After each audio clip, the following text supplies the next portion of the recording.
คลิปนี้แผนที่นำไส้ TikTok เนาะควรเบิ่งวิธี Clear Cache วิธี Clear Activity แล้วก็วิธีเพิ่ม Space ของโทรศัพท์ให้ตนเองเนาะเพราะว่า TikTok นี่มันกินสเปคเนาะแล้วก็เฮ็ดให้โทรศัพท์เฮามันซ่ามันอืดถ้าว่าผู้ใด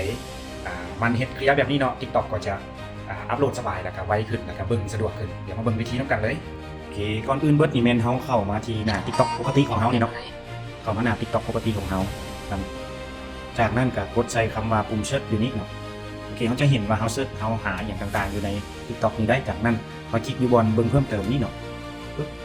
จากนั้นก็เลื่อนเนาะเลื่อนมาจนฮอตนี่แล้วกดใส่คำว่าลึกทั้งหมดเนาะปึ๊บโอเคจากนั้นก็ล่างโอเคเรียบร้อยเนาะขั้นตอนที่1โอเคขั้นตอนที่2เนาะขั้นตอนที่2ก็เข้ามาที่โปรไฟล์เนาะโปรไฟล์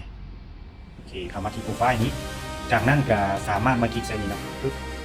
โอเค3เม็ดนี้เนาะแล้วมาเลือกที่ว่าการตั้งค่าในความถี่ส่วนตัว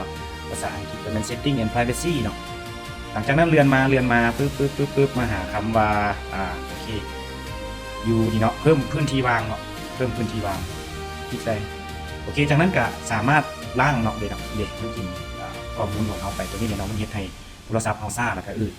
โอเคจากนั้นก็มีแต่กดล่างเนาะปึ๊บเรียบร้อยโอเคหลังจากเคลียร์ศูนย์แล้วก็ล่างอีกเนาะล่างอีกเคลียร์โอเคเรียบร้อยจากนั้นเข้ามาที่หน้าเก่าเนาะโดยการแบ็คกลับมาแล้วมาเลื่อนใช้คำว่าอยู่นี่เนาะมันมีชั่วโมงนี่เนาะศูนย์กิจกรรมเนาะภาษาอังกฤษแมน activity center เนาะ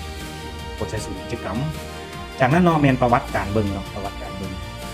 แล้วอยู่นี่เขาสามารถเลื่อนเบิ่งได้เลยนะว่าเขาเคยเบิ่งไหนเบิ่งอันไหนกดใส่3เม็ดแล้วมาเลือกหลังจากนั้นก็เลือกใส่ทั้งเบิดเนาะเลือกใส่ทั้งเบิดปั๊บโอเคจากนั้นลึกปึ๊บโอเคเท่านี้ก็สำเร็จเนาะหรือว่า TikTok ของเราTikTok ของเราเคลียร์เนาะเคลียร์ปกติเลยใส่แบบพาสปอร์ตถ้าคลิปนี้มีประโยชน์ก็ฝากกดไลค์กดแชร์กดเซฟคลิปนี้เนาะสำหรับสาย TikTok แต่ควรเบิ่งควรเฮ็ดเนาะเพื่อว่าโทรศัพท์เราจะได้ดีขึ้นไวขึ้น